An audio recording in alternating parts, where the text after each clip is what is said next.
బలలో చేయవేక ముందు మనం ఆదికాండం 24వ అధ్యాయం ఆదికాండము 24వ అధ్యాయము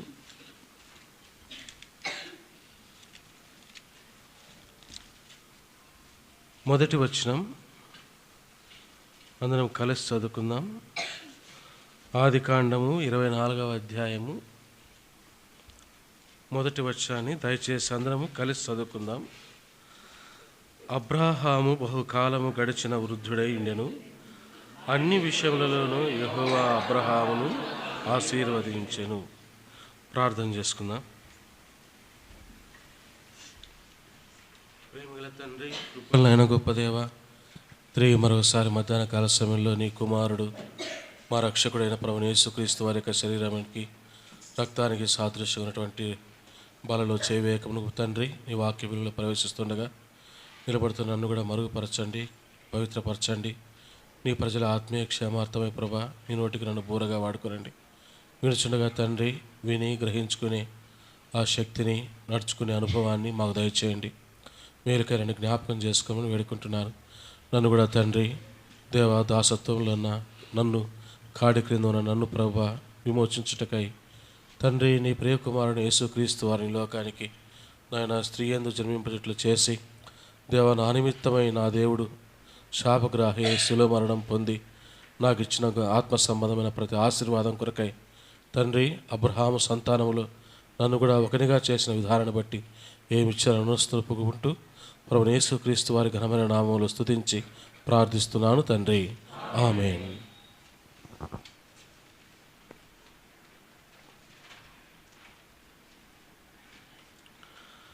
ఆదికాండము 24వ అధ్యాయంలో మొదటి వచనం మనం గమనిస్తే,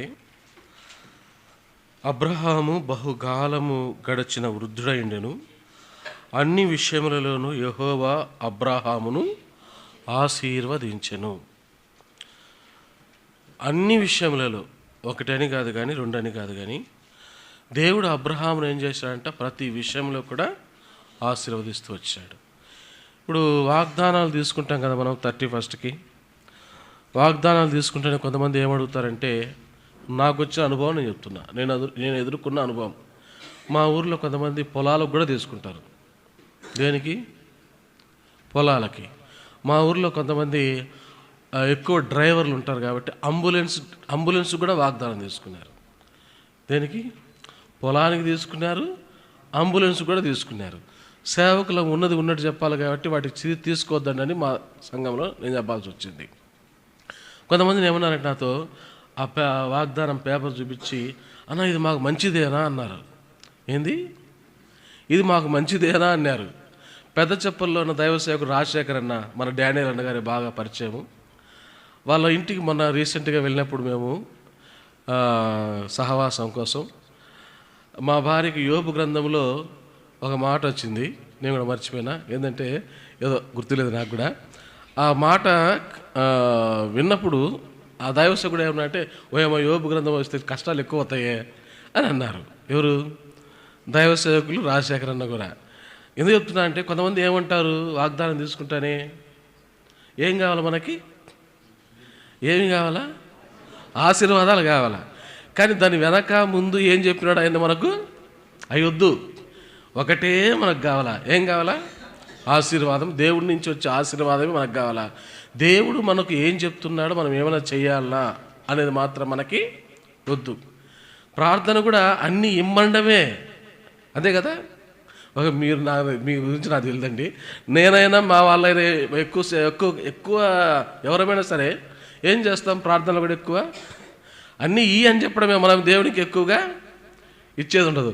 నేను ఆ కానుక పెట్టిపోయిన వాక్యం చూసినప్పుడు నాకు అనిపించింది, అన్నది ఏది చక్కటి మాట రాశారని. ఏముందా కానుక పెట్టిపోయినా? ధారాళముగా ఇవ్వలేను. కాబట్టి మనం కూడా ఎట్ట ఇవ్వాలి దేవునికి? దేవుడి నుంచి మనం ధారాళంగా అన్నీ కోరుకున్నప్పుడు మనం కూడా ఎలా ఇవ్వాలా? మన ప్రార్థన ఏం చేస్తాం? ప్రభు ఆకాశపు వాకిలు విప్పి పట్టజాలనంతా ఏం గుమ్మరించాలంట? దీవెనలన్నీ మా పైన కుమ్మరించు ప్రభా, మేము అందులో చచ్చిపోతాం. మంచిదే అండి. ఎవరమైనా ఇప్పుడు నేను కూడా నా కుటుంబంలో నా బిడ్డ కోసం నా బిడ్డలు, ఒక కూతురు ఒక కుమారుడు, నేను కూడా నా బిడ్డల్ని ప్రభు నేను ఒకటే అడుగుతున్నాను, నేను అడిగేదే మీకు చెప్తున్నాను. నాకు నువ్వేమీ ఇవ్వకపోయినా పర్వాలేదు ప్రభు, నీ వాక్యం నాకు ఇచ్చినావు చాలు, అందుని బట్టి నీకు స్తుతిస్తున్నా అని చెప్పి, కానీ నా బిడ్డలనైనా నువ్వు ఏమని అడుగుతున్నా, నా బిడ్డలనైనా నువ్వు కొద్దిగా ఆశీర్వదించు. ఎందుకంటే ఇప్పటికే కలిమిలో లేమిలో ఉన్నాం కుటుంబం, మా వరకంటే ఓకే, మన బిడ్డల్ని కూడా మనం అదే స్థితిలో మనం ఎవరు కూడా చూడాలని అనుకోం. కాబట్టి అందులో సేవకు వచ్చిన తర్వాత ఇంకా అవి ఎక్కువగానే ఉంటాయి తప్ప తక్కువగా అయ్యేదేమంటూ ఇప్పుడున్న పరిస్థితుల్లో, ఇప్పుడున్న భయంకరమైన పరిస్థితుల్లో. కాబట్టి ప్రతి ఒక్కరం నేను సైతం కూడా నా బిడ్డల కోసం ఏమని ప్రార్థన చేస్తారంటే, నాకు నువ్వు ఏమేకపోయినా పర్వాలేదు ప్రభా, నా బిడ్డల భవిష్యత్తునైనా నువ్వు ఆశీర్వదించు.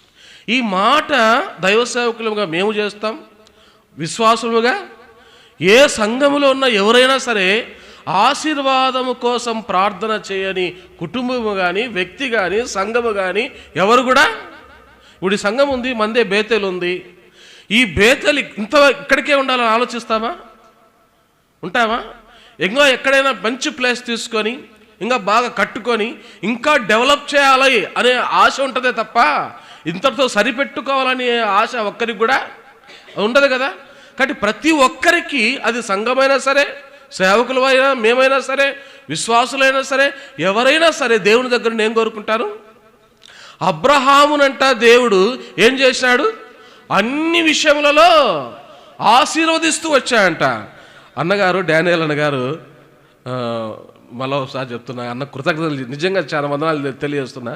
టైం నాకు చెప్పాలా, టైం చెప్తే నేను కూడా తొందరగా గలిబిలిగా చెప్పాల్సి వచ్చిండు. టైం చెప్పలేదు కాబట్టి కొద్దిగా నెమ్మదిగానే పోతాను.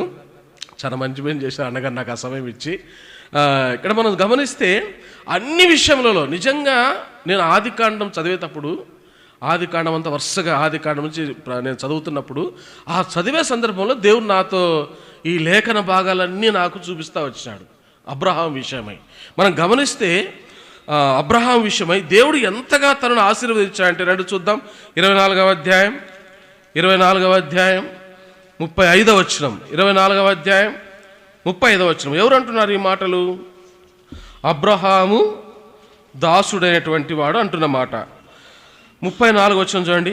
ఆది కాండము 25వ అధ్యాయం 34 అంతటా అతడు ఇట్లా, నేను అబ్రహాము దాసుడను, యెహోవా నా యజమానుని బహుగా ఆశీర్వదించను గనుక అతడు గొప్పవాడాయను.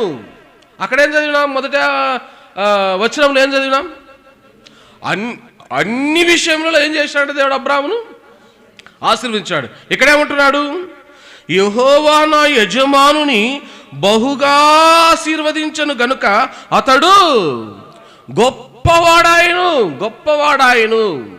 చూడండి ఇంకో మాట చూడండి. 18 ఆది కాండము 18వ అధ్యాయం, ఆది కాండము 18వ అధ్యాయం 18వ వచనం. ఆది కాండము 18వ అధ్యాయం 18వ వచనం. అబ్రహాము నిశ్చయముగా బలము గల గొప్ప జనమగును, అతని మూలముగా భూమిలోని సమస్త జనములను ఆశీర్వదింపబడును. ఏమంటే ఇప్పుడు ఆశీర్వాదం ఎవరికి? ఆశీర్వాదం ఎవరికి? అబ్రహాముకేనా? అబ్రహాము సంతానానికేనా? లేకపోతే ఎవరికని చెప్తున్నాడు ఇక్కడ? భూమిలో ఉన్న సమస్త జనములకు. ఇప్పుడు మనం కూడా ఆరాధనలు అదేగా చూసింది. అబ్రహాము సంతానం ఎవరము? మనం ఎవరం? ఈ రోజుకండి, స్టిల్ టుడే, ఈ రోజుకు కూడా ఒక యూదులు కానీ, ఒక ముస్లిమ్స్ కానీ, ఒక క్రైస్తవులు కానీ, క్రైస్తవులకు మూల పురుషుడు ఎవరు? అబ్రహాం. బైబిల్ ప్రకారం కానీ ఈ రోజుకున్న ఇస్రాయేలు దేశస్థులు కానీ వాళ్ళ దగ్గర పోయి అయ్యా మీ మూల పురుషుడు అంటే ఎవరు చెప్తారు? వాళ్ళు అబ్రహాం. లేదు యూదులొద్దు, క్రైస్తవులొద్దు, ముస్లిం జాతి కాడికి పోయి ఆ ముస్లిమ్స్ మనం అడిగితే అయ్యా మీకు మూల పురుషుడు ఎవరంటే వాళ్ళు ఎవరు చెప్తారు? ఎంత ఆశీర్వదించాయండి. ఏమండి ముస్లిమ్స్ ఏమన్నా తక్కువగా ఉన్నారా? ఏమండి తక్కువగా ఉన్నారండి? ప్రపంచములో క్రైస్తవుల తరువాత అత్యధిక జనాభా ఎవరు? ముస్లిమ్స్. ఏమి ఆశీర్వాదం అండి. చెప్పినాడా దేవుడు అబ్రాహాముకి? అబ్రహాముకు దేవుడు చెప్పినాడా? ఏం చెప్పినాడు? నీ మూలముగా ఏమన్నాడు అక్కడ? అబ్రహాము నిశ్చయముగా బలము గల గొప్ప జనమగును, అతని మూలముగా భూమిలోని సమస్త జనములను ఆశీర్వదిస్తా. ఏడ్చినాడు అబ్రహాము ఏడ్చినాడు. ఎవరు పోతంటే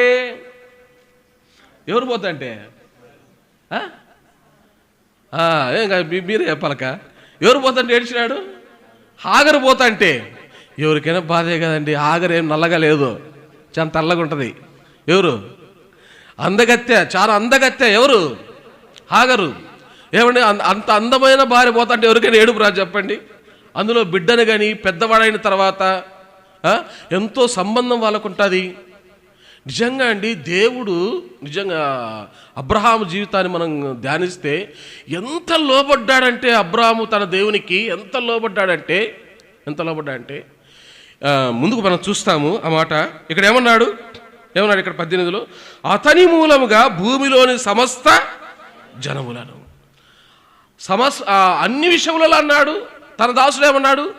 గొప్పవారిగా చేశా అన్నాడు. ఇక్కడేమన్నాడు? సమస్త జనములను అన్నాడు. చూడండి 13వ అధ్యాయం ఆదికాండం 13వ అధ్యాయం 2వ వచనం. ఆదికాండం 13వ అధ్యాయం 2వ వచనం. అబ్రాము వెండి బంగారము పశువులు కలిగి బహు ధనవంతుడై ఉండేను.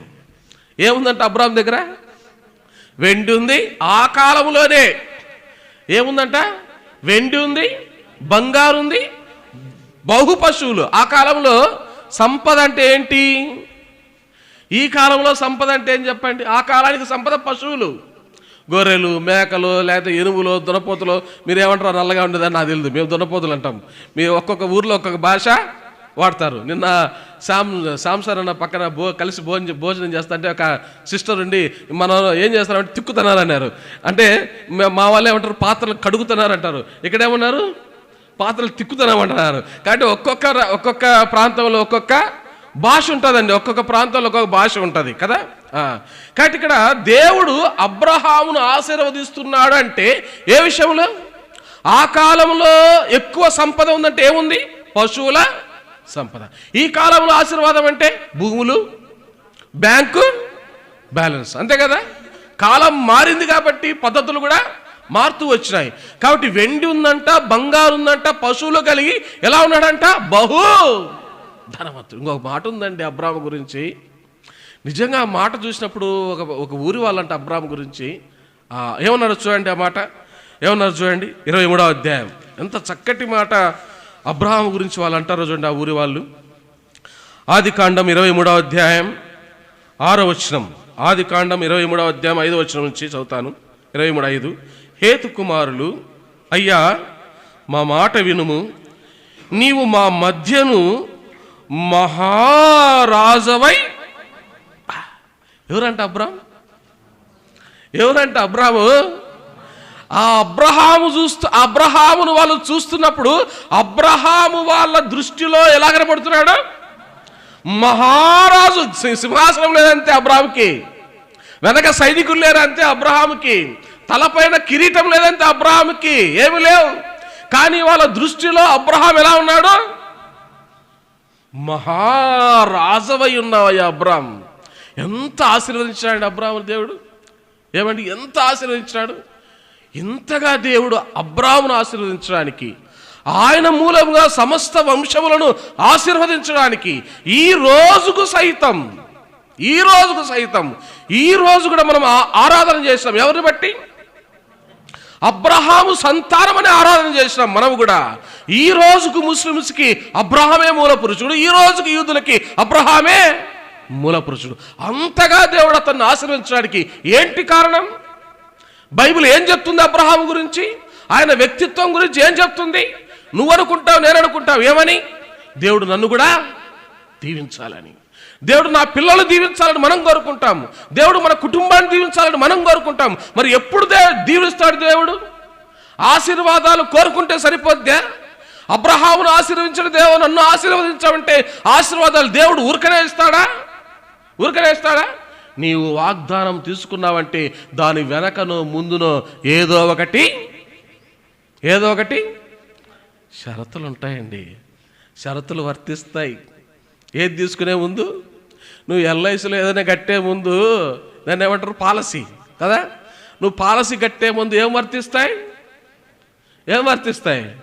షరతులు వర్తిస్తాయి. లేకపోతే నీకు పాలసీ వాడు ఈడండి, పాలసీ వాడు ఇవ్వడు. దేవుడు కూడా నీకు ఆశీర్వాదములు ఇవ్వాలంటే ఏం పెట్టినాడు? కొన్ని షరతులు పెట్టాడు. అవి నువ్వు చేస్తేనే ఏమిస్తాడు దేవుడు నీకు? పట్టజాలనంత ఆశీర్వాదం. ఎలా ఉన్నాడంట అబ్రాహాము వాళ్ళ మధ్యలో? మహా రాజుగా ఉన్నాడంట. చూడండి ఏంటి తన జీవితం. ఆదికాండము 26వ అధ్యాయం, ఆదికాండము 26వ అధ్యాయము 5వ వచనం. ఆదికాండము 26వ అధ్యాయము 5వ వచనం. ఏలయనగా అబ్రహాము నా మాట విని నేను విధించిన నా ఆజ్ఞలను, నా కట్టడలను, నా నియమములను గైకొనెనని చెప్పెను.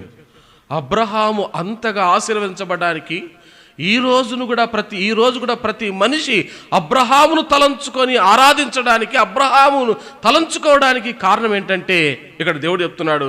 ఏలయనగా అబ్రహాము, చూడండి 4వ వచనం కూడా చూడండి, 26వ అధ్యాయం 4వ వచనం. ఏలయనగా నీకును నీ సంతానమునకును ఈ దేశములన్నీ ఇచ్చి నీ తండ్రి అయిన అబ్రహాముతో నేను చేసిన ప్రమాణం నెరవేర్చి ఆకాశ నక్షత్రముల నీ సంతానమును విస్తరింపజేసి ఈ దేశములన్నీ నీ సంతానమునికి ఇచ్చేదను. నీ సంతానము వలన సమస్త భూలోకములోని సమస్త జనులు ఆశీర్వదింపబడుదురని చెప్పి ఏమన్నాడు కింద? ఏలయనగా ఆశీర్వాదం నేను ఎందుకు ఇస్తున్నాను? ఇస్సాకు తన కుమారుడితో చెప్తున్నాడు దేవుడు. అబ్రహాముతో చెప్పిన మాట ఎవరితో చెప్తున్నాడు తిరిగి దేవుడు? ఇస్సాకుతో చెప్తున్నాడు. ఇస్సాకు, నేను నీ సంతానం కూడా ఆశీర్వదిస్తా. ఎందుకో తెలుసా? ఏలయనగా అంటూ ఏమన్నాడు చెప్పండి? అబ్రహాము నా మాట విన్నాడండి. వింటామా మనం? ఏమండి వినగలమా? 1 గంట సరిగా కూర్చోలేము. ఎక్కడ చెప్పండి? ఎక్కడ కూర్చోలేము? ఒక మాట అండి, ఏమనుకోవద్దండి. ఏమన్నా అనుకోండి లేండి, నాకు సంబంధం లేదు. నా మంది ఇంతే స్ట్రైట్ ఫార్వర్డ్. కలెక్టర్ ఆఫీస్కి పోయినామనుకోండి, కలెక్టరేట్ ఆఫీస్కి పోయినామనుకోండి, లేదా సీఎం ఆఫీస్కి పోయినామనుకోండి. సీఎం వదిలే పెద్దోడు కలెక్టర్ దగ్గరికి పోయినామనుకోండి, అతనికి సపరేట్ ఛాంబర్ ఉంటుందా? ఏసీ ఉంటుందా? అందరూ పోతారా? ఎవరో పనిలోడు పోతాడు. పోయినప్పుడు ఎలా ఉంటారండి? మొబైల్స్ ఉంటే స్విచ్ ఆఫ్, అవునా? లేదా సైలెంట్. పోయి ఆడ కూర్చున్నాడు ఎట్టుంటాడు? కట్టుకుంటాడా? మాటికి ఏం సార్, ఆమె సార్, అట్ట సార్, ఇట్ట నీళ్ళకి ఏమైనా ఉంటాడా?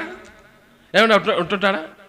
మన దేవుని సన్నిధిలో ఎన్ని భంగిములైనా చేయొచ్చు, ఎట్టయినా మనం తిరుగుతా అంటే మీరు మంచోళ్ళు. కొంతమంది ఉన్నారండి, దేవుని సన్నిధికి వస్తే దేవుని సన్నిధిలో ఎలా కూర్చోవాలో కూడా తెలియదండి. ఎందుకు చెప్తున్నా అంటే, దేవుని మాటను అబ్రహాం ఏం చేశాడంట? సరిగా కూర్చొని దేవుని సరిగా గణపరచలేని వాళ్ళు దేవుని ఆశీర్వాదాలు కోరుకుంటే ఎలా వస్తాయి? అబ్రహాం అంట ఏం చేశాడంట? అబ్రహాము నా మాట విన్నాడు. ఏమిన్నాడు అబ్రహాం? 12వ అధ్యాయం ఆదికాండం 12వ అధ్యాయం, ఆదికాండము 12వ అధ్యాయము మొదటి వచనం. ఆదికాండము 12వ అధ్యాయం మొదటి వచనం. యెహోవా నీవు లేచి నీ దేశము నుండి, నీ బంధువుల యొద్ద నుండి, నీ తండ్రి ఇంటి నుండి బయలుదేరి నేను నీకు చూపించు దేశమునకు వెళ్ళన్నాడు. ఏ మాట అన్నాడండి అబ్రాం? నేను ఈ మాట చెప్పకముందు, కొంత ముందుకు వెళ్ళకముందు కొన్ని విషయాలు చెప్పాలనుకున్నా. అబ్రహాము దేవుని మాట వినే విషయంలో మొదట ఎవరిని వదిలిపెట్టుకున్నాడు? ఆల్రెడీ అప్పటికే అబ్రహాము కల్దీయుల దేశంలోంచి బయలుదేరి ఎక్కడికి వచ్చినాడు? హారానికి వచ్చినాడు. ఎక్కడికి వచ్చినాడు? హారాను పట్టణానికి వచ్చినాడు. ఎవరిని వెంట పెట్టుకొని వచ్చినాడు? భార్యను వెంట పెట్టుకున్నాడు. పశువులను, అప్పటికే అబ్రహాం బహు ధనవంతుడు. తన పశువుల్ని, మందల్ని అన్నిటిని తోలుకొచ్చినాడు. భార్యను వెంట పెట్టుకున్నాడు. తన బంధువైన లోతును వెంట పెట్టుకొని వచ్చినాడు. తర్వాత తన తండ్రిని కూడా వెంట పెట్టుకొచ్చాడు. వెంట పెట్టుకొని వచ్చి ఊరులో నుండి బయలుదేరి, అబ్రహాం ఊరే. ఏం పేరు? అబ్రహాం ఊరే. కాబట్టి అదే దేశము? కల్దీయుల దేశం. ఆ దేశంలో తను బయలుదేరి హారానికి వచ్చినప్పుడు దేవుడు అబ్రహాముతో మాట్లాడుతున్నాడు. దేవుడు ఏమని? అబ్రహాం, నువ్వు లేచి ఎక్కడి నుంచి? నీ తండ్రి ఇంటి నుండి. అక్కడి నుంచి లేచాడు. లేయమంటే లేచాడండి. ఎందుకు చెప్తున్నట్టే, నా మాట విన్నాడు. ఎవరు? అబ్రహాం. మొదట తండ్రి ఇంటి నుంచి లేచాడు. రెండవదిగా లోతు అదే పనిగా తన లోతును ఎంట పెట్టుకొచ్చుకున్నాడు. ఎవరు? అబ్రహాం. లోతును సైతము దూరం చేసుకున్నాడు. ఎవరండి? అబ్రహాం. తర్వాత తను ప్రేమించినటువంటి భార్యను కూడా, ఆ భార్య తన బిడ్డ దూరం అయిపోతుంటే అబ్రహాము బహు దుఃఖపడినందండి బైబిల్లో. ఎంత దుఃఖపడ్డా అంటే అంత దుఃఖపడ్డాడు. ఎవరి గురించి? హాగరు గురించి, ఇష్మాయిలు గురించి. అక్కడ దేవుడు అబ్రహాంతో వాగ్దానం చేస్తాడు వాళ్ళ గురించి. అది వేరే విషయం అనుకోండి. నేను చెప్తున్నా అంటే, నీ జీవితంలో దేవుని ఆశీర్వాదం కావాలంటే ఏం కావాలి? నువ్వు అన్ని విషయంలో నలిగిపోవాలా. నువ్వు నలగాల, హృదయంలో నలగాల, శరీరంలో నలగాల. యవనస్తులైన ఎవరైనా సరే, ఇప్పుడు నా సేవ నేనున్నా అండి, నా సేవా జీవితం ఫలించాలంటే దేవుడు నాకు కొన్ని అనుమతిస్తాడు. సంఘ పెద్దల ద్వారా అనుమతిస్తాడు. సంఘ పెద్దల్ని వ్యతిరేకంగా లేపుతాడు. సంఘంలో ఉన్న విశ్వాసులు వ్యతిరేకంగా లేపుతాడు. అందరినీ ఒకేసారి వ్యతిరేకంగా నా పైకి లేపినప్పుడు ఇప్పుడు నేనేం చేయాలా? ఎందుకు వచ్చిన గొడవ సేవ? బతుకుంటే బస్ స్టాండ్లో బట్టనైలేనా అమ్ముకొని తిన్నాం. ఈ సేవ వద్దు, ఏమొద్దు స్వామి అని చెప్పేసి వెళ్ళిపోవడమేనా? అదే అండి దేవుని ప్రేమించడం అంటే. దేవుణ్ణి ప్రేమించడం అంటే అదే. ఎన్ని వచ్చినా సరే, ఎంత తుఫాను వచ్చినా, ఎంత సునామీ వచ్చి మన మీద అలలుగా కొడుతున్నా సరే ఏం చేయాలా? అవే మనకు ఆశీర్వాదపు జల్లులు అనుకోవాలా. ఒకటి నిన్ను విమర్శిస్తుంటే అదే నాకు ఆశీర్వాదం అనుకోవాలా. దావీదు దగ్గరకు ఒకడు వచ్చినాడు. ఎవడు వచ్చి చీపో అని దూషిస్తుంటే ఏమన్నాడు దావీదు? వాడిని పట్టుకొని తనని రాన్నాడా? ఒకడు పోయినాడు, దావీదు రాజా ఒక్క సెకండ్ వాడ్రి, వాడెంత వాడు లేపడేస్తాడు. ఏమన్నాడు దావీదు? లేపేమన్నాడా? వాని తిట్లే నాకు ఆశీర్వాదం. ఒక్కోసారి దేవుడు నిన్ను ఆశీర్వాదపు ఊటలేక నడిపించేటప్పుడు అనేక శోధనలు వస్తాయి. నీ భర్త ద్వారా కావచ్చు, నీ భార్య ద్వారా కావచ్చు, నీ పిల్లల ద్వారా కావచ్చు, సాక్షాత్తు ఉన్న సంఘము ద్వారా కావచ్చు, బయటి వారి ద్వారా కావచ్చు. ఆ ఆటుపోటులని నువ్వు ఎదుర్కొన్నప్పుడు, దేవుని కోసం నిలబడ్డప్పుడు, నా దేవుడు నాకు చాలనుకున్నప్పుడు ఏమిస్తాడు దేవుడు నీకు? తప్పకుండా నిన్ను ఆశీర్వదిస్తాడు. అందరినీ కోల్పోతూ వచ్చాడు. ఒక్కొక్కరిని అబ్రహాము కోల్పోతూ వచ్చాడు. అబ్రహాము దేవుని మాటకు లోబడ్డాడు. చూడండి, రెండవదిగా చూడండి, ఆదికాండం 18వ అధ్యాయం, ఆదికాండము 18వ అధ్యాయం 19వ వచనం. ఆదికాండం 18వ అధ్యాయం 19వ వచనం. ఎట్లనగా, యెహోవా అబ్రహామును గురించి చెప్పినది అతనికి కలుగజేయనట్లు తన తరువాత తన పిల్లలను, తన ఇంటి వారును నీతి న్యాయములు జరిగించుచు యెహోవా మార్గమును గైకొనుటకు అతడు వారికి ఆజ్ఞాపించినట్లు నేను అతనిని ఎరిగి ఉన్నాను. ఎవరు నడిపించా అంటే అబ్రహాం.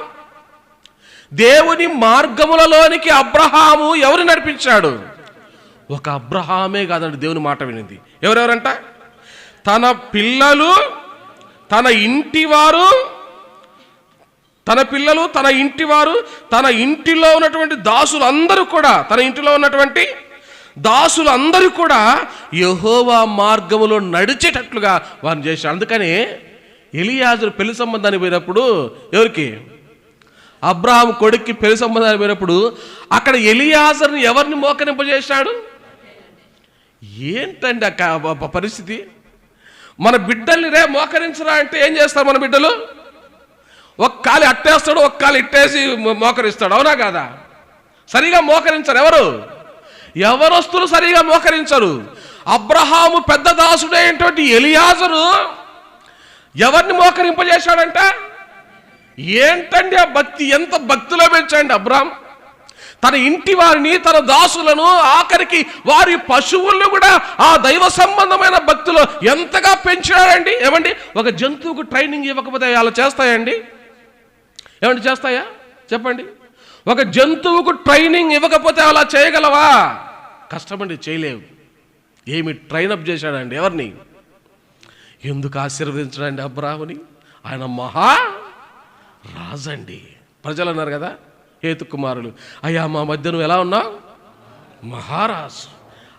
అలాంటి బిరుదు నీకు కావాలంటే, నాకు కావాలంటే మనం చేయవలసిన పని ఒకటే, ఆయన మాట వినాలా. ఆయన మాట వినాలా. చూడండి, టైం అయిపోతుంది కాబట్టి తొందరగా పోదాము. హెబ్రీయులకు రాసిన పత్రిక 11వ అధ్యాయం. ఎలా ఉన్నాడు ఆయన మాట? 12వ అధ్యాయం 1వ వచనంలో, నీవు లేచి నీ దేశం నుండి, నీ తండ్రి ఇంటి నుండి, నీ బంధువుల ఇంటి నుండి నేను నీ చూపించే దేశమునకు నువ్వు వెళ్ళమన్నప్పుడు అబ్రహాం ఎలా వెళ్తూ వచ్చాడంట? హెబ్రీయులకు రాసిన పత్రిక 11వ అధ్యాయం. హెబ్రీయులకు రాసిన పత్రిక 11వ అధ్యాయం. హెబ్రీయులకు రాసిన పత్రిక 11వ అధ్యాయము 8వ వచనం గమనించండి. హెబ్రీ 11:8. అబ్రహాము పిలువబడినప్పుడు విశ్వాసమును బట్టి ఆ పిలుపుకు లోబడి తాను స్వాస్థ్యముగా పొందనై ఉన్న ప్రదేశమునకు బయలువెళ్ళను, మరియు ఎక్కడికి వెళ్ళవలనో అది ఎరుగక. ఏమండి, ఎవడైనా ఇంటి నెంబర్ చెప్పకుండా, ఎవరికైనా ఇంటి నెంబర్ చెప్పకుండా, కేర్ ఆఫ్ చెప్పకుండా, ఎవరు పలానా చోటికి రా అంటే వాడు ఏమంటాడండి పిలిచినాన్ని? ఏమండి, మీ భాషలో చెప్తారా, నా భాషలో మళ్ళీ చెప్తారా? నాకు తెలిసింది. ఏమంటారు అంటాడని? కరెక్ట్ చెప్తున్నారక. ఏమంటారు? పిచ్చి పెట్టింది ఎట్రా వానికి, అడ్రస్ చెప్పుకుంటున్నారు రమ్మంటాడు. ఎదురా ఇప్పుడు డానియల్ అన్న గారు ఉన్నారు, నాకు ఫోన్ చేసి నాకు కానీ లేకపోతే మీ దగ్గరకు వచ్చి పరిచారకులు కానీ, అన్నా మాది కలసపాడు గుంతకల్లు పెద్ద టెంపుల్ ఉంటుంది మా కాడ వచ్చేయండి అనుకోండి. ఏమి తెలియదు అమాయకుడు ట్రైన్ ఎక్కినా అనుకోండి, వాడు గుంతకల్లో దిగి ఏం చేస్తాడు? ఆ గుంతకల్లో పెద్ద స్టేషన్, దాదాపు 7 ప్లాట్ఫారం ఉన్నాయి. ఎట్లా పోవాలో కూడా తెలియదు వానికి. అవునా కదా? ఎట్లా పోవాలో తెలియదు. ఆ నుంచి ఎలా దాటుకొని ఇక్కడికి రావాలో ఎన్ని సందులు ఉన్నాయి, ఎన్ని మలుపులు తిరగాల. ఏమంటే అడ్రస్ చెప్పకుండా ఒక వ్యక్తిని పో అంటే పరిచర్కు వాడు ఎలా వస్తాడండి మన దగ్గరికి? పరిచర్యకి ఎలా వస్తాడు చెప్పండి? వాడికి రూట్ మ్యాప్ ఇవ్వకపోతే వాడు ఎలా వస్తాడు చెప్పండి? మొదటిసారి కసాపురం పరిచర్యకు నువ్వు పో అని బేర్షబా పెద్దలు నాకు లాస్ట్ 31 ఒక నెల అయిందంతే, ఒక నెల పైబడింది నాకు చెప్పినప్పుడు, ఈ కసాపురం ఎక్కడ ఉందిరా సామి అని చెప్పేసి గూగుల్లో కొట్టినా, యూట్యూబ్లో కొట్టినా, అంతా కొట్టి నేను ఎదుగుతున్నా,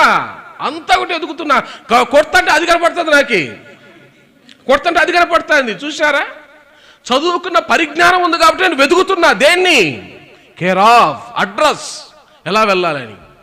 తర్వాత అన్నగారు కాల్ చేసి పలానా వాళ్ళు వస్తారన్న, నాకు కొద్దిగా ఫస్ట్ సారి కాల్ చేసినప్పటికీ అన్నకు ఆరోగ్యం బాగానే ఉంది. తర్వాత ఉన్నట్టుండి అన్నకి ఆరోగ్యం కొద్దిగా ఇదైపోతూ వచ్చింది. ఎందుకు చెప్తున్నా అంటే, అబ్రహాము అడ్రస్ చెప్పకుండానే ఏం చేసినాడు? అక్కడ ఏం రాయబడింది? తాను ఎక్కడికి బయలు వెళ్ళవలనో అది ఎరుగక్కడే. ఏమి విధేయత అండి! ఇప్పుడు నన్ను అట్లా చెప్తే నేను పోతానా? ఏం బుర్ర ఉందా లేదా వానికి? నన్ను పిలిచినవాడికి ఏముంది? బుర్ర ఉందా లేదా వానికి? అడ్రస్ చెప్పకుండా రా అంటాడు. ఏంద్రా వాడు? అంటామలేదు చెప్పండి, అంటామలేదా? ఒక్కోసారి అడ్రస్ చెప్పినా కూడా ఏం చేస్తాం? కనుక్కొని పోవాలంటే కష్టమండి. అడ్రస్ చెప్పినా కూడా ఒక్కోసారి ఇంటి నెంబర్ చెప్పి, ఆ వ్యక్తి యొక్క ఇంటి పేరు చెప్పి, అది ఎన్ని మలుపులు తిరిగితే వస్తుందో చెప్పినా కూడా ఏం చేయలేడు? కనుక్కోవడం కష్టం. ఎక్కడికి వెళ్ళాలో ఎరుకనే బయలు వెళ్ళాడంట. ఏమి విశ్వాసం అబ్రహాముది! ప్రతి విషయంలో అబ్రహాము ఎవరి మాట విన్నాడంట? అబ్రహాము నా మాట విని, తన తండ్రి అయిన యెహోవా దేవుడు తన కుమారుడైన ఇస్సాకు చెప్తున్నాడు, ఇస్సాకు నిన్ను ఎందుకు నేను ఆశీర్వదిస్తానో తెలుసా? నీ తండ్రి నా మాట విన్నాడు. మొదటిగా. రెండవదిగా చూడండి, అదే హెబ్రీయులకు రాసిన పత్రిక 11వ అధ్యాయం. హెబ్రీయులకు రాసిన పత్రిక 11వ అధ్యాయం 9వ వచనం. హెబ్రీ 11:9. విశ్వాసమును బట్టి అతడును అతనితో వాగ్దానమునకు సమాన వారసులైన ఇస్సాకు, యాకోబు అనువారును గుడారములో నివసించుచు అన్యుల దేశములో ఉన్నట్టుగా వాగ్దత్త దేశములో పరవాసులైరి. ఏలయనగా దేవుడు దేనికి శిల్పియు నిర్మాణకుడై ఉన్నాడో పునాదులు గల ఆ పట్టణము కొరకు అబ్రహాము. అందుకనే అబ్రహాము విశ్వాసులకు తండ్రి అయినాడు. చూశారా పరలోకం ఎవరన్నా?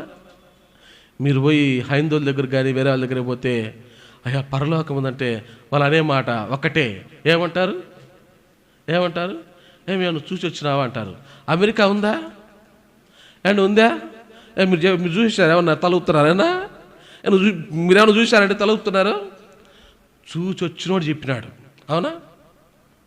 అమెరికాను కనుగొన్నోడు పుస్తకాలు రాసినాడు. అవునా? ఒక ఖండం ఉందని చూసి వచ్చిన వాళ్ళు, ఫ్లైట్లో వచ్చిన వాళ్ళు చెప్తే మనం నమ్మి ఏం చెప్తున్నాం మన వాళ్ళకు కూడా, రే అమెరికా ఉందిరా, అది క్రిస్టియన్ కంట్రీ అని. పరలోకంలో దిగి వచ్చిన వాడు చెప్తున్నాడు. ఎవరాయన? యేసు ప్రభువారు. పరలోకంలో దిగి వచ్చి చెప్పినవాడు ఒకడండి, ఆయన ప్రభు అయిన యేసుక్రీస్తు వారు. ఆ యేసు ప్రభు మాటలు ఎవరు నమ్మినారు? అబ్రహాము నమ్మినాడు. ఎప్పుడో నమ్మినాడండి. బైబిల్ లేనప్పుడే, వాక్యము లేనప్పుడే. ఇప్పుడన్నా మనం ఒక 66 పుస్తకాలు ఉన్నాయి. భక్తుల జీవితాలు మన ముందు పెట్టినాడు దేవుడు. గొప్ప సాక్షి సమూహాన్ని దేవుడు మన ముందు పెట్టినాడు. అయినా సరే మనం దేనికోసం ప్రయాసపడ్డంలే? ఏం చెప్పరండి? మనకు పరలోకం వద్దు, ఈ లోకమే ముద్దు. ప్రకాష్ నగర్లో బేతేలు ప్రార్థనా మందిరంలో 95-93 ఆ ప్రాంతంలో 1993లో జడ్డా ప్రకాశం టీచర్ ఒక ఆయన ఉన్నాడు. ఆయన నినాదం ఒకటి, ఎందుకు తెలుసా? పరలోకంలో ఇండ్లు కావాలంట, భూమి మీద బువ్వ కావాలంట. అది కుదరదు బిడ్డ, అది కుదరదు. అబ్రహాము పునాదులు గల పట్టణం కోసం ఎదురు చూడడానికి, పరలోకం కోసం ఎదురు చూడడానికి ఎంత త్యాగం చేసుకున్నాడు, ఎందరిని వదులుకున్నాడు. దేవుడు ఏ మాట చెప్తే ఆ మాట ప్రకారం జీవించాడు. ఈ లోకము నాది కాదనుకున్నాడు. బహు ధనవంతుడైన దేనిలో నివసించినాడు? ఏమండి? టెంట్లు వేసుకున్నాడు. చిరిగిపోయే ఒక బట్టతో చేయబడినటువంటి ఆ టెంటులు వేసుకొని ఏం చేశాడు? అబ్రాహాం నివాసం చేశాడు. మనం చేయగలమా చెప్పండి?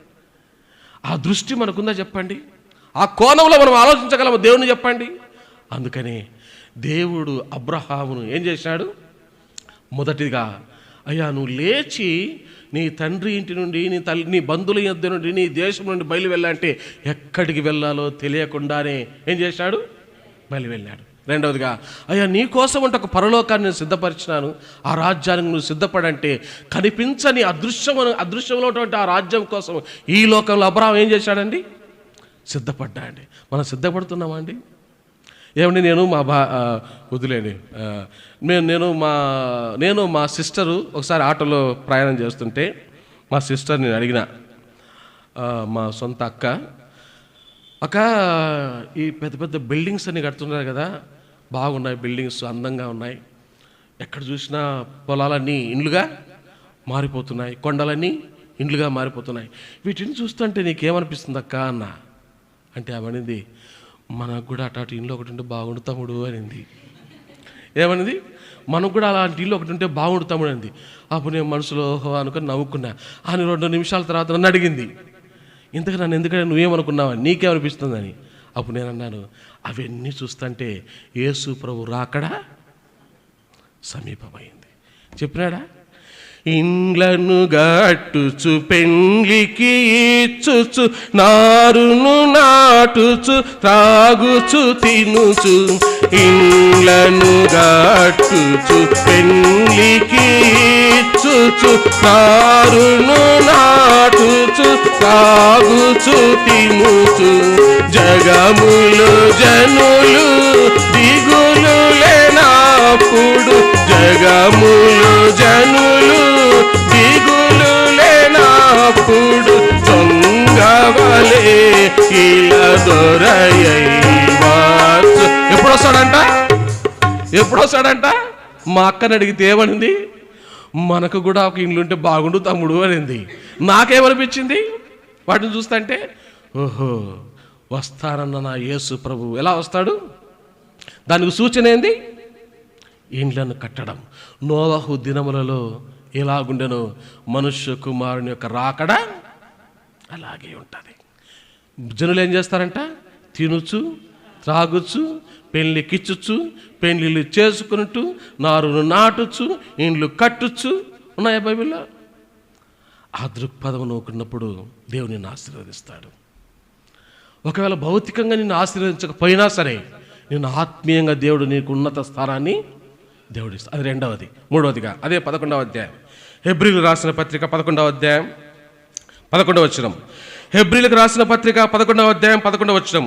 విశ్వాసమును బట్టి శారాయు వాగ్దానం చేసిన వాడు నమ్మదగిన వాడిని ఎంచుకుని గనుక తాను వయస్సు గతించినదైనను గర్భము ధరించుటకై శక్తి పొందెను. అందుచేత మృతతుల్యుడైన ఆ యొక్క నుండి సంఖ్యకు ఆకాశ నక్షత్రముల వలెను సముద్ర తీరమందరి లెక్కింప శక్యము కాని ఇసుక వలెను సంతానము. మూడు సందర్భాలు ఇక్కడ రాయబడ్డాయండి. ఒకటి, తన దేశము తన తండ్రి ఇల్లు అన్నీ వదులుకున్నాడు దేవుని మాట ప్రకారం.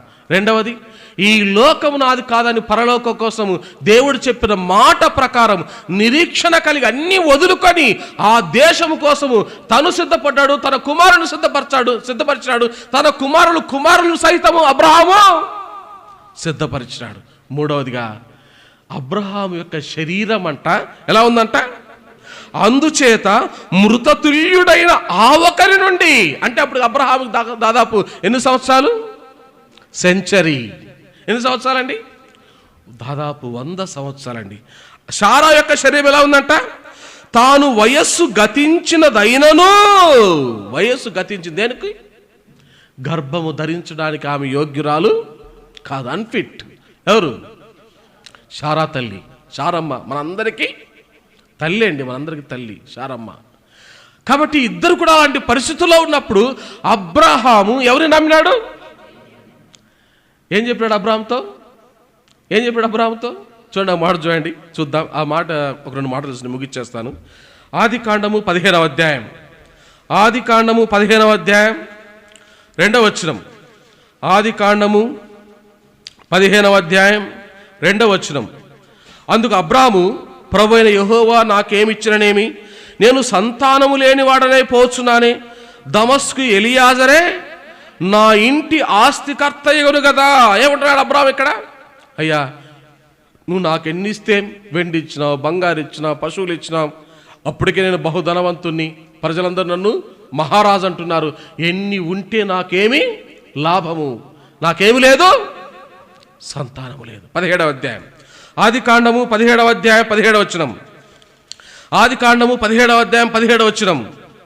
ఆది కాండం 17:17. అప్పుడు అబ్రహాము సాగిలపడి నవ్వి, 100 ఏండ్ల వానికి సంతానము కలుగునా, 90 ఏండ్ల శారా కనునా అని తన మనసులో అనుకొనేను. ఏం చేశాడంట అబ్రాహం? అయ్యా అబ్రహాము, నీకు సంతానము కలుగుతాది. ఎన్నేళ్ళంట అప్పటికి అబ్రహాముకి? ఎన్నేళ్ళంట? 100 ఏండ్ల వానికి సంతానము. ఆ మాట అంటానే అబ్రహాంకి ఏమొచ్చిందంట? నవ్వినాడంట. ఏమంటే డౌట్తో నవ్వినాడా, దేంతో నవ్వినాడు చెప్తారా? ఏమక్క, ఏమన్నా దేంతో నవ్వినాడు? నాకు తెలుసు మీరు పప్పులో కాలేస్తారు, అందుకని నేను అడిగి మిమ్మల్ని. డౌట్తో కాదండి. అబ్రహాము ఏ విషయంలో కూడా దేవుణ్ణి అనుమానించలా, అవిశ్వాసం ఉంచలేదండి. అందుకనే విశ్వాసుల వీరుల పట్టికలో అబ్రహాము గురించి ఏం చదువుకున్నాం మనం? 11-12లో తన శరీరము మృతతుల్యమైనా సరే తనకు ఒక వాగ్దానం ఇస్తారని నమ్మినాడు. ఎవరు? మరి ఎందుకు నమ్మినాడు? అయ్యా 100 ఏండ్ల వయసులో నాకు సంతానం ఇస్తానంటే ఎవరికైనా ఏమొస్తాయండి? ఏంటి ప్రభా ఈ వయసులో నాకే, అది నవ్వు ఏంటి, ఈ వయసులో నాకు కొడుకు పుడతాడా ప్రభు, అది ఏం నవ్వు? అది సంతోషంతో కూడిన నవ్వండి అది. ఇంకొక ఆమె నవ్వింది, చూద్దామా? ఆ అనుమానంతో నవ్వింది. ఆమె కాడికి పోతాం. ఈ ఆడవాళ్ళకి ఎప్పుడు అనుమానం బుద్ధే. భర్తలు ఆలస్యంగా వస్తే యాడికి పోయినా తలకాయ తింటారు. ఇంకా రండి చూద్దాం. ఆది కాండము 18వ అధ్యాయం, 11వ వచనం. ఆది కాండం 18-11. అబ్రహామును శారాయును బహుకాలము గడిచిన వృద్ధులయుండురి, స్త్రీ ధర్మము శారాకు నిలిచిపోయిన గనుక శారా, నేను బలము ఉడిగిన దారుణైన తర్వాత నాకు సుఖము కలుగున, నా యజమానుడు వృద్ధుడై ఉన్నాడు కదా అని తనలో నవ్వుకునేను. ఇప్పుడు ఈమె నవ్వింది. ఏ నవ్వు? ఇప్పుడు చెప్పండి. డౌట్తో కూడా నవ్వు ఇది. అబ్రహాము ఎప్పుడు తన దేవుణ్ణి అనుమానించలా. శారమ్మ అనుమానించింది ఎవరిని? ఏంటి ప్రభు, నాకు వయసు అయిపోయింది, వయసు ఉడిగిపోయింది, మేము వృద్ధులం అయిపోయాను, ఇద్దరు, నా భర్త నేను వృద్ధులం అయిపోయాను. ఏంది దేవుడు నా భర్తతో ఏమంటున్నాడు? అయ్యా రాబోయే కాలానికి సారా గర్భంలో ఆమె కడుపులో ఏముంటుంది? రాబోయే సంవత్సరానికి ఒక బిడ్డ ఉంటాడంటే అప్పుడు ఆమె నవ్వుతుంది. ఏ నవ్వది? అనుమానంతో కూడిన నవ్వు. ఇద్దరి నవ్వులను పటాపంచలు చేస్తూ ఒక నవ్వు లాంటి బిడ్డ ఇచ్చాడు ఇస్సాకంటే అర్థం నవ్వు. వాళ్ళు నవ్వినారు. నవ్వుతే ఉన్న బిడ్డనే ఇచ్చాలేదండి. ఎలా ఇచ్చినాడు చూడండి, చూద్దాం ఆ మాట. ఆది కాండం, కొన్ని మాటలు తొందరగా చూస్తాంలేండి. ఆది కాండము, లేకపోతే చూడండి ఒక మాట, రోమిలకు రాసిన పత్రిక 4వ అధ్యాయం, 4వ అధ్యాయం 18 వచనం. టైం తొందరగా అయిపోతుంది, అది తొందరగా ముగిస్తాము. రోమిలకు రాసిన పత్రిక 4వ అధ్యాయం, రోమా 4:18. నీ సంతానం ఇలాగ ఉండునని చెప్పిన దానిని బట్టి తన అనేక జనములకు తండ్రి యొగునట్లు నిరీక్షణకు ఆధారము లేనప్పుడు అతడు నిరీక్షణ కలిగి, ఏంటంట? నిరీక్షణకు ఆధారము లేనప్పుడు. ఇప్పుడు కసాపురంలో ఉన్న డాక్టర్లు నా గురించి చెప్పినారు, గుంతకల్లో ఉన్న డాక్టర్లు నా గురించి చెప్పినారు, అమెరికాలో ఉన్న డాక్టర్లు నా గురించి చెప్పినారు, వేలూరులో ఇండియాలో ఫేమస్ హాస్పిటల్ ఒకటైంది వేలూరులో ఉన్న డాక్టర్లు నా గురించి చెప్పినారు. ఏమని? నీకు సంతానము కలిగే యోగ్యత లేదని. ఇప్పుడు నాకు నిరీక్షణ వస్తుంది చెప్పండి. ఏమండి? ప్రపంచంలో ఉన్న డాక్టర్లందరూ కూడా అహరోన్, నీకు కానీ నీ భార్యకు కానీ బిడ్డలు పుట్టే అవకాశము లేదు అని డాక్టర్లకు సర్టిఫికెట్ ఇచ్చి వాళ్ళు సీల్ వేసి నేను ఇంటికి పంపించిన తర్వాత నీకు నిరీక్షణ కలుగుతుందా నీ సంతానం విషయంలో? చెప్పండి. ఏంటి వస్తుందే? అబ్రహాం పొజిషన్ అది. నిరీక్షణ లేనప్పుడు ఏం నమ్మాడంట? నిరీక్షణ కలిగి నమ్మన్నాడు. మరియు అతడు విశ్వాసమునందు బలహీనుడు కాక రమారమి 100 ఏండ్ల వయసు గలవాడయండి. అప్పటికి తన శరీరము మృతతుల్యమైనట్టును శారాగర్భము మృతతుల్యమైనట్టును ఆలోచించను గాని అవిశ్వాసము వలన దేవుని వాగ్దానం గూర్చి సందేహింపక దేవుని మహిమపరచి ఆయన వాగ్దానం చేసిన దాన్ని నెరవేర్చుటకు సమర్థుడని రూఢిగా విశ్వసించి నమ్మినాడండి. అందుకని ఇస్సాకుతో దేవుడు అన్నాడు, అయ్యా నీ తండ్రి నా మాట విన్నాడు. విన్నాడయ్యా ఇస్సాకు, అందుకని నేను నీ సంతానాన్ని కూడా ఆశీర్వదిస్తా. వింటావా దేవుని మాట? ఎన్ని కష్టాలన్నోని, ఎన్ని కన్నీళ్ళన్నోని, ఒకటి మాత్రం గ్యారెంటీ అండి, నీ జీవితంలో కష్టాలు రాకుండా, కన్నీళ్లు రాకుండా, శోధనలు రాకుండా, బాధ రాకుండా దేవుడు నిన్ను ఆశీర్వదిస్తాడనేది అబద్ధపు మాట. ఒకవేళ ఎవడైనా దొంగ బోధకుడు అలా మీకు బోధించిన ఆ బోధ దొంగ బోధ.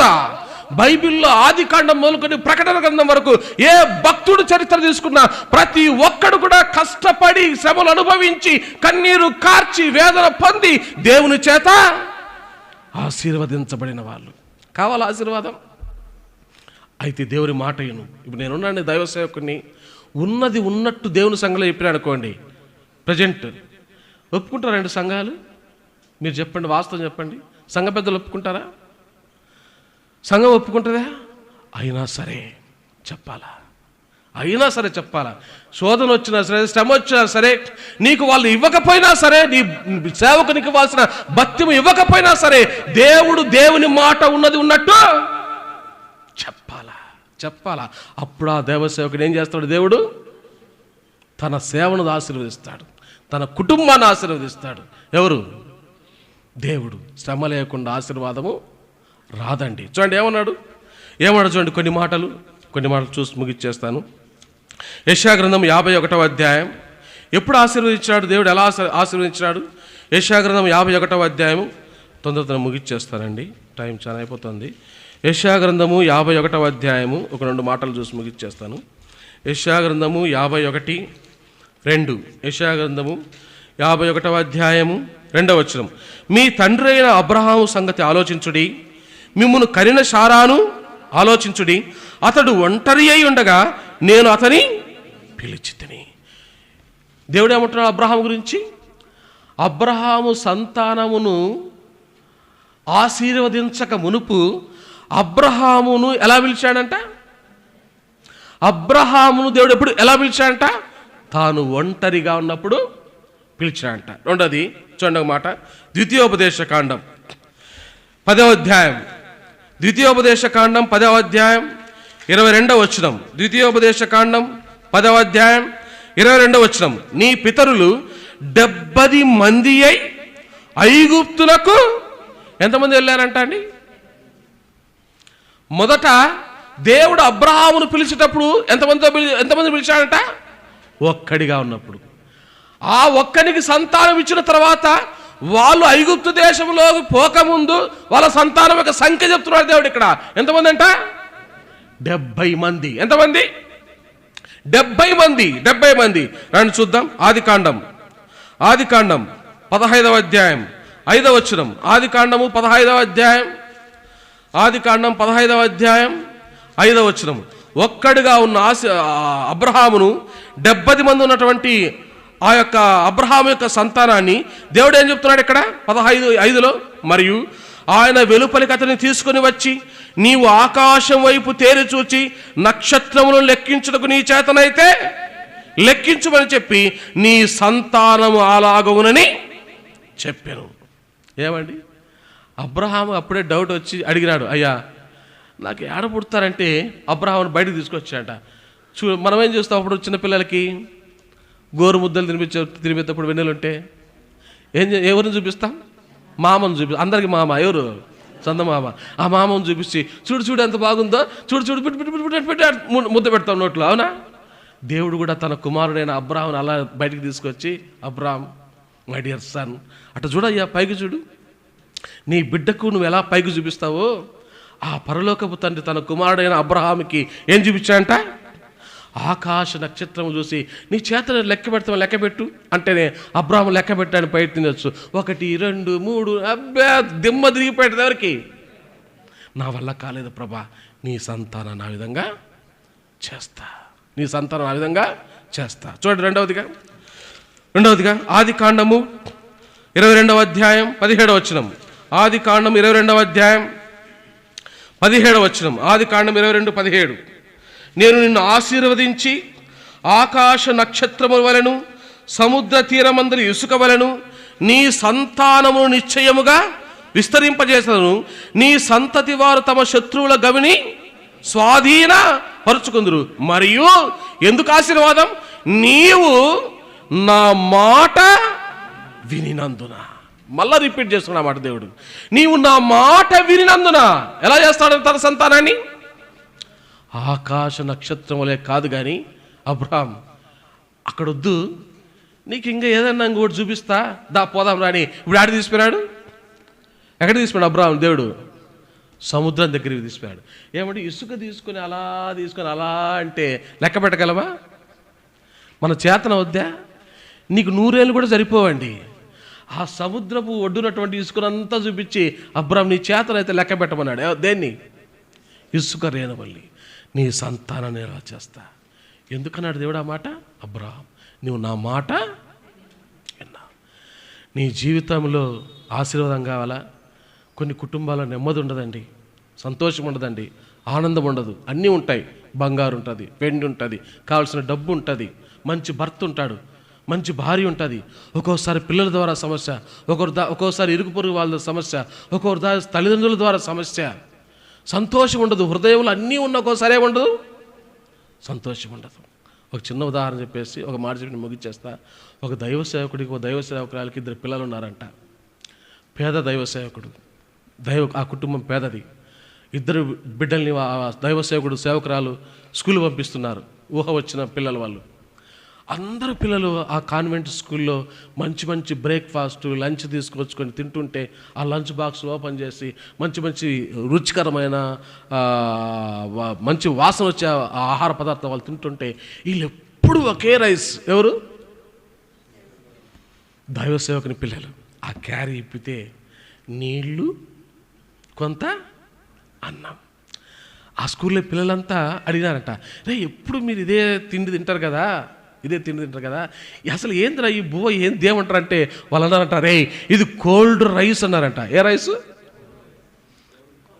గోల్డ్ కాదు, కోల్డ్ రైస్ అన్నారంట. కోల్డ్ అంటే మన భాషలో చద్దన్నం అండి, చద్దన్నం అని వాళ్ళ డాడీ ఫస్ట్ అడిగినారంట. వాళ్ళు అడిగితే మాకు కూడా తెలియని పోయి ఇంటికి పోయిన తర్వాత వాళ్ళ నాన్న అడిగినట్ట, నాన్న మా స్కూల్లో మా ఫ్రెండ్స్ అంతా ఇది ఏం రైస్ అని అడుగుతున్నారు నాన్న, ఏం చెప్పాలా మా ఫ్రెండ్స్ కంటే. అప్పుడు వాళ్ళ నాన్న ప్రార్థన చేసి, బిడ్డ ఇది ఎవరైనా మీ ఫ్రెండ్స్ అడిగితే ఈ రైస్ ఏం రైస్ అని చెప్తామంటే ఇది కోల్డ్ రైస్ అని చెప్పు బిడ్డ అని చెప్పాడు. ఆ దైవసేవకురాలు ఆ పిల్లలు వాళ్ళకున్న దాంట్లోనే, ఆ గంజి నీళ్ళల్లోనే, ఆ కలుపుకున్న తిండిలోనే వాళ్ళకేముంది ఆశీర్వాదం. అంటే అది ఏది ఆశీర్వాదం? ఏది ఆశీర్వాదం? చెప్పనాశక్యమును మహిమాయుక్తమునైన ఆ సంతోషము దేవునికి ఇస్తాడే, అది ఆశీర్వాదం. ఎవరిచ్చేది? దేవుడిచ్చేది. కావాలనా? నువ్వు దేవుని మాటకేం చేయాలా? ప్రతి విషయంలో లోబడు, ప్రతి విషయంలో లోబడు. నీ కన్నీళ్ళు వస్తున్నాయా, కష్టాలు వస్తున్నాయా, శ్రమ ఉందా, ఆర్థికంగా పేదరికంలో ఉన్నావా, ఏ పరిస్థితులు అయినా సరే యోబు వలె నీ దేవుని నువ్వేం చేయాలా? స్తుతించు, గొనగద్దు, సనగద్దు. నిరీక్షణ లేనప్పుడు నీ దేవుని పైన నువ్వు ఆధారపడు.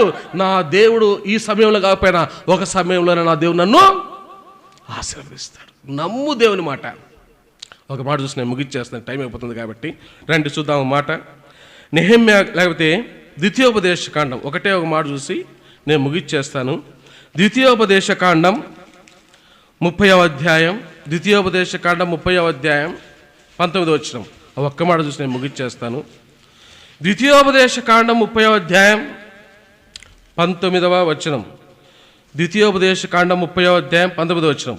నేడు జీవమును మరణమును, ఆశీర్వాదమును శాపమును నేను నీ ఎదుట ఉంచి భూమి ఆకాశములను మీ మీద సాక్షులుగా పిలిచిన. ఏం పెట్టాట నీ ముందు? ఇప్పుడు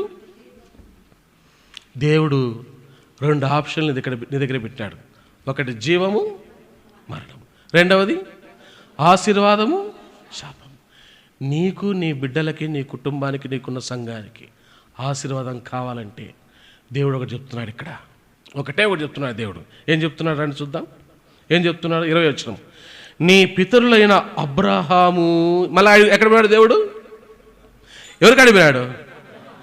ఏంటండి ఎవరు చెప్పినా అబ్రహాం గురించి చెప్పడమేనా దేవుడు? దేవుడు ఎవరికి చెప్పినా తన బిడ్డైన అబ్రహాం గురించి చెప్పడమేనా? అంటే ఏమన్నాడు? అబ్రహాము, ఇస్సాకు, యాకోబులకు ఆయన ప్రమాణము చేసిన దేశంలో మీరు నివసించున్నట్లు యెహోవాయే నీ ప్రాణమునకును నీ దీర్ఘాయుష్నకును మూలమై ఉన్నాడు. కాబట్టి నీవును నీ సంతానమును బ్రతుకుచు నీ ప్రాణమునకు మూలమైన నీ దేవుడైన యెహోవా ఏం చేయాలంట? ప్రేమించి ఆయన వాక్యము విని ఆయనను హద్దుకొను. అప్పుడు నీకేమొస్తుంది? ప్రేమించు. ఎంతగా ప్రేమిస్తావు ప్రేమించు. ఒక స్త్రీ ఉంది, ఏం చేసిందండి? తనకున్న సర్వస్వాన్ని, ఇంట్లో ఉన్న సర్వస్వాన్ని తెచ్చేసింది. తెచ్చి పగలగొట్టి ఆయన పాదాల మీద వేసి ఆ స్త్రీలకు ఘనతగా ఉన్నటువంటి వెంట్రుకలతో ఏం చేసిందంట? That is called love. ఏమంటుంది దాన్ని? అది ప్రేమ. ప్రేమిస్తావని దేవుణ్ణి. అబ్రహాం దేవుడు ఒకటి అడిగినాడు, అబ్రహాం నువ్వు ప్రేమించు ఒక్కగానొక్కడైన ఇస్సాకును నా కోసం ఇస్తావా అడిగినాడు దేవుడు అబ్రహాముని. ప్రభువా నీకంటే నాకేది ఎక్కువ ఈ లోకంలో? పాట పాడడం కాదు, ఏది ఏం పాడతాం? ఆత్మ ప్రాణ దేహము తలంపులు క్రియలు అన్నీయు నీ కొరకే గైకొనుము ఓ యేసువా జీవించగోరీతి నీ కొరకే నీకే మహిమా ఘనత. ఆత్మ ప్రాణము దేహము అబ్రాం ఇచ్చే నీ బిడ్డనంటే పోయినాడండి, ఇచ్చేసాడు. ఇవ్వగలమా? ప్రేమించగలమా? నీవు నీ దేవుడిని యెహోవాను ఏం చేయాలంట? ప్రేమించి మళ్ళా వాక్యము విని తర్వాత అప్పుడు దేవుడు నీకు ఆశీర్వాదం ఇస్తాడు. ప్రార్థన చేసుకుందాం.